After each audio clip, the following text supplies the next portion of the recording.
ಅಯೋಧ್ಯೆ ರಾಮ ಮಂದಿರದ ದೇಣಿಗೆ ಕಳ್ಳತನ ಪ್ರಕರಣಕ್ಕೆ ಸಂಬಂಧಪಟ್ಟ ಹಾಗೆ ಕೇಂದ್ರ ಗೃಹ ಸಚಿವ ಅಮಿತ್ ಶಾಗೆ ಕೇಜ್ರಿವಾಲ್ ಪ್ರಶ್ನೆಗಳ ಸುರಿಮಳೆಗೈದಿದ್ದಾರೆ. ಮಂದಿರ ನಿರ್ಮಾಣ ಆದ್ಮೇಲೆ ಅಮಿತ್ ಶಾ ಹೋಗಿಲ್ಲ. 2.5 ವರ್ಷದಲ್ಲಿ ಒಮ್ಮೆಯೂ ಕೂಡ ಅಮಿತ್ ಶಾ ಅಲ್ಲಿಗೆ ಹೋಗಿಲ್ಲ. ರಾಮನ ಚರಣಗಳಿಗೆ ಅಮಿತ್ ಶಾ ಒಮ್ಮೆಯೂ ಕೂಡ ನಮಸ್ಕರಿಸಿಲ್ಲ. ಅಮಿತ್ ಶಾ ಅವರಿಗೆ ನಾನು 5 ಪ್ರಶ್ನೆಗಳನ್ನ ಕೇಳ್ತೀನಿ ಅಂತ ಪ್ರಶ್ನೆಗಳನ್ನ ಎತ್ತಿದ್ದಾರೆ ಕೇಜ್ರಿವಾಲ್. 5 ಪ್ರಶ್ನೆಗಳನ್ನ ಕೇಳಿದ್ದಾರೆ. ಮೊದಲನೇದು, ನೀವು ರಾಮ ಮಂದಿರಕ್ಕೆ ಯಾಕೆ ಹೋಗಿಲ್ಲ? ಈ ರೀತಿಯಾಗಿ ಒಟ್ಟು 5 ಪ್ರಶ್ನೆಗಳನ್ನ ಕೇಜ್ರಿವಾಲ್ ಅವರು ಮುಂದೆ ಇಟ್ಟಿದ್ದಾರೆ.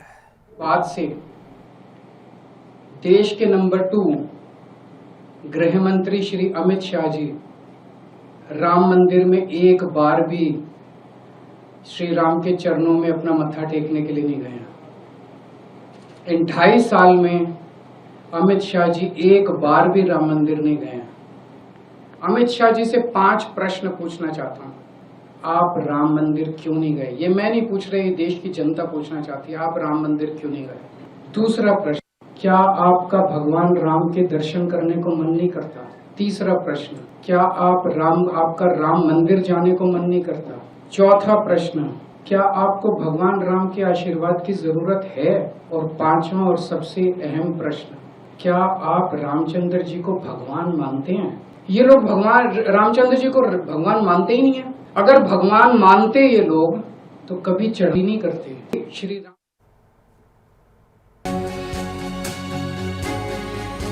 ಅಯೋಧ್ಯೆ ರಾಮ ಮಂದಿರದ ದೇಣಿಗೆ ಕಳ್ಳತನ ಪ್ರಕರಣ, ವಜ್ರದ ಆಭರಣಗಳು ವಾಪಸ್ ಬರಬೇಕಿದೆ.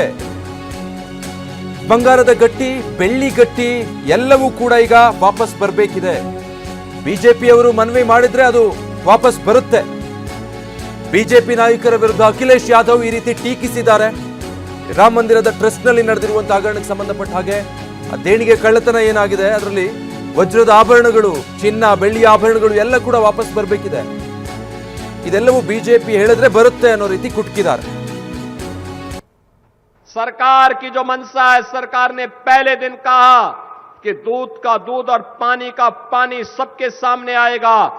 लेकिन मैं फिर से अपील करूंगा, राम भक्तों की अग्नि परीक्षा मत लो. राम भक्तों के साथ, उनकी आस्था के साथ खिलवाड़ करना बंद करो. अगर तथ्य नहीं है, पुष्ट प्रमाण नहीं है, तो आरोप प्रत्यारोप बंद करो. और प्रमाण है तो एसआईटी को सबूत सहित प्रमाण प्रस्तुत करो. एसआईटी की सिफारिश के अनुरूप सरकार कार्रवाई को आगे बढ़ा रही है. और जब वरिष्ठ अधिकारियों की टीम कार्य कर रही है तो उसमें फिर राजनीतिक बयानबाजी बंद करें.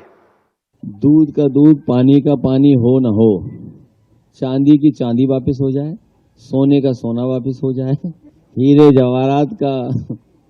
जवाहरात वापस हो जाएं, सोने के खड़ाऊं, चांदी के खड़ाऊं वो वापस हो जाएं.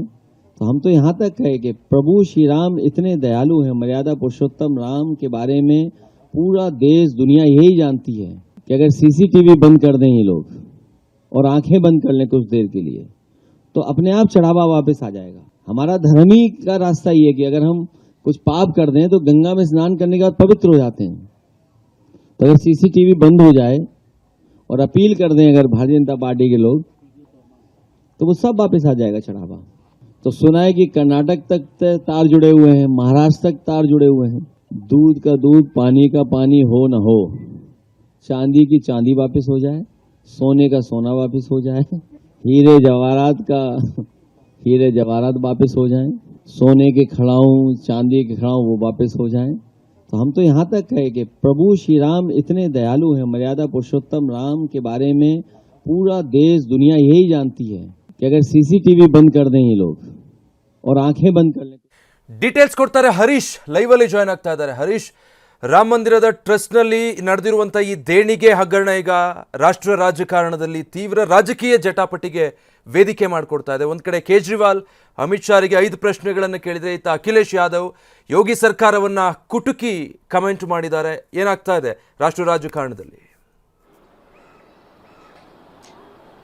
ಹೌದು ವಿಜಯ್ ವೀರಪ್ಪ, ರಾಮ ಮಂದಿರದ ದೇಣಿಗೆ ಕಳ್ಳತನ ಪ್ರಕರಣದಲ್ಲಿ ಒಂದು ಕಡೆ SIT ನಿರಂತರವಾದಂತಹ ತನಿಖೆಯನ್ನ ಮಾಡ್ತಾ ಇದೆ.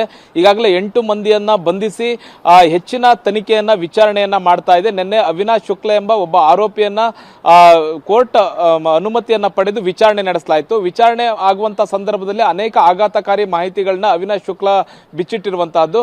ಹೇಗೆ ಹಣವನ್ನ ಕದೀತಾ ಇದ್ವಿ, ಹೇಗೆ CCTVಯನ್ನ ಮರೆಮಾಚಿ ಹಣವನ್ನ ಕದೀತಾ ಇದ್ರು, ಮತ್ತೆ ಅದನ್ನ ಎಲ್ಲಿ ಹೂಡಿಕೆಯನ್ನ ಮಾಡ್ತಾ ಇದ್ರು, ಯಾರ್ಯಾರೆಲ್ಲ ಸಾಥ್ ಕೊಟ್ಟಿದ್ರು ಅನ್ನುವಂತಹ ಆಘಾತಕಾರಿ ಅಂಶಗಳನ್ನ ಬಾಯ್ಬಿಟ್ಟಿರುವಂತಹದ್ದು. ಮತ್ತೆ ಹಣ ಕದಿಯುವಂತಹ ಸಂದರ್ಭದಲ್ಲಿ ಶೌಚಾಲಯಕ್ಕೆ ಹಣವನ್ನ ತೆಗೆದುಕೊಂಡು ಹೋಗಿ ಅಲ್ಲಿ ಮರೆಮಾಚಿ ಇಟ್ಟು ಭದ್ರತಾ ಸಿಬ್ಬಂದಿಗಳ ಕಣ್ ತಪ್ಪಿಸಿ ಮತ್ತೊಮ್ಮೆ ಆ ಶೌಚಾಲಯಕ್ಕೆ ಹೋಗಿ ಕದ್ದಿಟ್ಟಂತ ಹಣವನ್ನ ತೆಗೆದುಕೊಂಡು ಮನೆಗೆ ವಾಪಸ್ ಹೋಗ್ತಾ ಇದ್ರು. ಈ ರೀತಿಯಾದಂತಹ ಯಾವ ರೀತಿ ಪ್ಲಾನ್ ಮಾಡ್ಕೊಂಡಿದ್ರು, ಮತ್ತೆ ಹೇಗೆ ಸಂಘಟನಾತ್ಮಕವಾಗಿ ಈ ಕೃತ್ಯದಲ್ಲಿ ಭಾಗಿಯಾಗ್ತಾ ಇದ್ರು ಅನ್ನುವಂಥದ್ರ ಬಗ್ಗೆ ಒಂದೊಂದೇ ಮಾಹಿತಿಗಳೀಗ ಬರ್ತಾ ಇದೆ.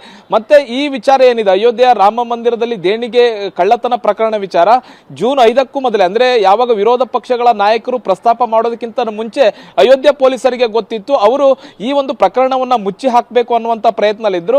ಮತ್ತೆ ಎಲ್ಲೆಲ್ಲಿ ಯಾರ್ಯಾರು ಹಣವನ್ನ ಕದ್ದಿದ್ದಾರೆ ಅದನ್ನ ರಿಕವರಿ ಮಾಡುವಂತ ಪ್ರಯತ್ನದಲ್ಲಿ ಪೊಲೀಸರು ಇದ್ರು. ಆದ್ರೆ ಯಾವುದೇ ಕಾರಣಕ್ಕೂ ಅವರು FIR ಅನ್ನ ದಾಖಲಿಸೋದಾಗ್ಲಿ ದೂರನ್ನ ದಾಖಲಿಸೋದಾಗ್ಲಿ ಪ್ರಯತ್ನವನ್ನ ಮಾಡಲಿಲ್ಲ. ಮತ್ತೆ ಟ್ರಸ್ಟ್ ಅವರು ಆ ಕೆಲಸ ಮಾಡಲಿಲ್ಲ ಅನ್ನುವಂತ ಆರೋಪ ಈಗಿದೆ. ಒಂದ್ ಕಡೆ SIT ತನಿಖೆ ನಡೀತಾ ಇದೆ, ಇನ್ನೊಂದ್ ಕಡೆ ರಾಜಕೀಯ ಕೆಸರೆರಚಾಟ ಕೂಡ ನಡೀತಾ ಇದೆ. ಉತ್ತರ ಪ್ರದೇಶದ ರಾಜಕಾರಣ ಅಂತಂದ್ರೆ ರಾಮ ಮಂದಿರವನ್ನೇ ಕೇಂದ್ರ ಬಿಂದು ಆಗಿಟ್ಕೊಂಡು ಈಗ ರಾಜಕೀಯ ನಡೀತಾ ಇದೆ. ವಿರೋಧ ಪಕ್ಷಗಳ ನಾಯಕರಂತ ಅಖಿಲೇಶ್ ಯಾದವ್ ಅವರು ಆಡಳಿತಾರೂಢ ಬಿಜೆಪಿ ಸರ್ಕಾರಕ್ಕೆ ನೇರ ಪ್ರಶ್ನೆಗಳನ್ನ ಕೇಳ್ತಾ ಇರುವಂತಹದ್ದು. ರಾಮ ಮಂದಿರ ಅಂತಂದ್ರೆ ಅದು ಬಿಜೆಪಿ ತನ್ನ ಸ್ವಂತ ಒಂದು ಪ್ರತಿಷ್ಠೆ ರೀತಿ ತೆಗೆದುಕೊಂಡಿತ್ತು. ಮತ್ತೆ ಅದನ್ನ ರಾಜಕೀಯ ದಾಳವಾಗಿಯೂ ಕೂಡ ವಿರೋಧ ಪಕ್ಷಗಳನ್ನು ಹಣಿಲಿಕ್ಕೆ ಪ್ರಯತ್ನವನ್ನು ಕೂಡ ಮಾಡಿತ್ತು. ಈಗ ಅದೇ ಅಸ್ತ್ರವನ್ನ ಈಗ ವಿರೋಧ ಪಕ್ಷಗಳೀಗ ಬಳಸ್ತಾ ಇರುವಂತಹದ್ದು. ರಾಮ ಮಂದಿರದ ದೇಣಿಗೆ ಕಳವನ್ನ ವಿಚಾರವಾಗಿಟ್ಕೊಂಡು ಆಮ್ ಆದ್ಮಿ ಪಕ್ಷದ ಅರವಿಂದ್ ಕೇಜ್ರಿವಾಲ್ ಅವರು ಅಯೋಧ್ಯೆಗೆ ಭೇಟಿಯನ್ನು ಕೊಟ್ಟರು. ಅಯೋಧ್ಯೆಗೆ ಭೇಟಿಯನ್ನು ಕೊಟ್ಟು ಈಗ ಅಮಿತ್ ಶಾ ಅವರಿಗೆ 5 ಪ್ರಶ್ನೆಗಳನ್ನ ಕೇಳಿದ್ದಾರೆ. ರಾಮ ಮಂದಿರ ಉದ್ಘಾಟನೆ ಆದ ಬಳಿಕ ಯಾಕೆ ಅಮಿತ್ ಶಾ ಅವರು ಅಯೋಧ್ಯೆಗೆ ಇದುವರೆಗೂ ಕೂಡ ಹೋಗಿಲ್ಲ, ಮತ್ತೆ ಲೋಕಸಭಾ ಚುನಾವಣೆಯಲ್ಲಿ ಹೀನಾಯ ಸೋತ ಬಳಿಕವೂ ಕೂಡ ಅಯೋಧ್ಯೆಗೆ ಯಾಕೆ ಭೇಟಿಯನ್ನು ಕೊಟ್ಟಿಲ್ಲ, ಮತ್ತೆ ಕೇಂದ್ರ ಸರ್ಕಾರದಿಂದ ನೇಮಕ ಮಾಡಿದಂತ ಟ್ರಸ್ಟ್ಗಳೇ ಈ ಟ್ರಸ್ಟ್ ನಲ್ಲಿ ಇರುವಂತಹದ್ದು.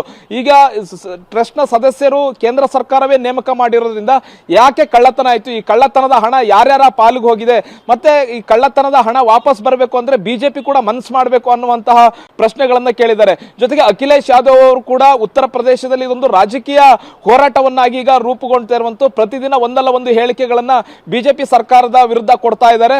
ಬಹು ಮುಖ್ಯವಾಗಿ ಏನು ಉತ್ತರ ಪ್ರದೇಶ CM ಯೋಗಿ ಆದಿತ್ಯನಾಥ್ ಹೇಳ್ತಾ ಇದ್ದಾರೆ, ಯಾವುದೇ ರೀತಿಯಂತ ರಾಮ ಭಕ್ತರಿಗೆ ಅವಮಾನ ಮಾಡಬೇಡಿ ಅನ್ನುವಂತ ಹೇಳ್ತಾ ಇದ್ದಾರೆ. ಹಾಗಾದ್ರೆ ರಾಮ ಭಕ್ತರಿಗೆ ಅವಮಾನ ಮಾಡಬಾರ್ದು ಅಂತಂದ್ರೆ ದೇಣಿಗೆ ಹಣ ಎಲ್ಲೋಯ್ತು ಅದನ್ನ ವಾಪಸ್ ತನ್ನಿ, ಬಿಜೆಪಿ ಅವರೇ ವಾಪಸ್ ತಂದು ಕೊಡಬೇಕು ಅನ್ನುವಂತ ನಿಟ್ಟಿನಲ್ಲಿ ಅಖಿಲೇಶ್ ಯಾದವ್ ಅವರು ಕೂಡ ಪ್ರಶ್ನೆ ಮಾಡ್ತಾ ಇದ್ದಾರೆ. ರಾಮ ಮಂದಿರ ವಿಚಾರ ರಾಷ್ಟ್ರ ರಾಜಕೀಯದಲ್ಲಿ ಹೆಚ್ಚು ಸದ್ದನ್ನ ಮಾಡ್ತಾ ಇದೆ. Vijay Veerappa, thank you Harish.